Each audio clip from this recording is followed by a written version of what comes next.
हाय friends, अस्सलाम वालेकुम। I am Askar Ali and your watching technical Bajwa. PUBG test लेकर आए आज आपके लिए और साथ में बैटरी ड्रेन टेस्ट भी करेंगे।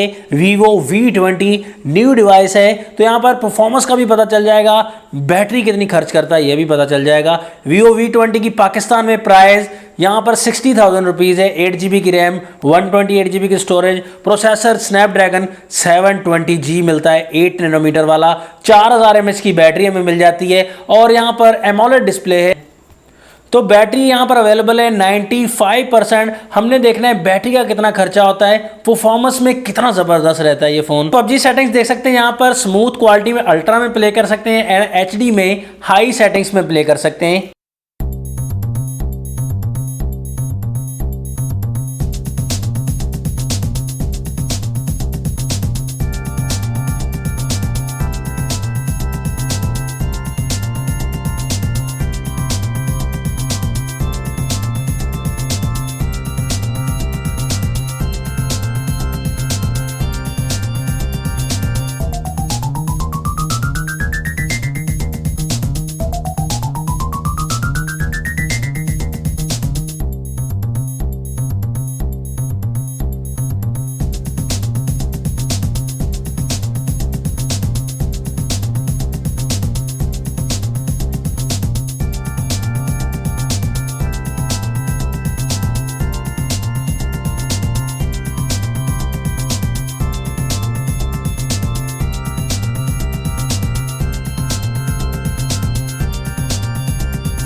दोस्तों पबजी टेस्ट फाइनली कंप्लीट हो चुका है और यहां पर आपको क्या बताऊं, परफॉर्मेंस के मामले में बिल्कुल कमाल का फोन है दोस्तों। बिल्कुल भी लैग की प्रॉब्लम नहीं मिली। यहां पर रूम का टेम्परेचर तकरीबन 29 डिग्री है, तो उस हिसाब से फोन थोड़ा हीटअप जरूर होता, लेकिन यहां पर कोई मसला नहीं हुआ दोस्तों। हीटअप का प्रॉब्लम भी नहीं हुआ, लैग का प्रॉब्लम भी नहीं हुआ। पबजी के लिए फोन लेना चाहते हैं, आंख बंद करके ये फोन ले सकते हैं। 29 मिनट्स हमने प्ले की है और बैटरी यहां पर रिमेनिंग है 88%, मतलब कि 7% बैटरी का खर्चा हुआ है। हालांकि 4000 mAh की बैटरी है तो ज्यादा खर्च होना चाहिए था, नहीं दोस्तों 7% बैटरी का खर्चा 29 मिनट्स में बहुत अच्छा दोस्तों, बेहतरीन है। तो परफॉर्मेंस के मामले में, ग्राफिक्स के मामले में, बैटरी के मामले में V20 बिल्कुल कमाल का है दोस्तों, आपको रिकमेंड करना चाहूंगा। वीडियो कैसी लगी? अच्छी लगी तो लाइक कर दीजिएगा, अगर अच्छी नहीं लगी तो डिसलाइक कर दीजिएगा। नेक्स्ट वीडियो के लिए जाता हूं मैं आपसे इजाजत। अल्लाह हाफिज। पाकिस्तान जिंदाबाद।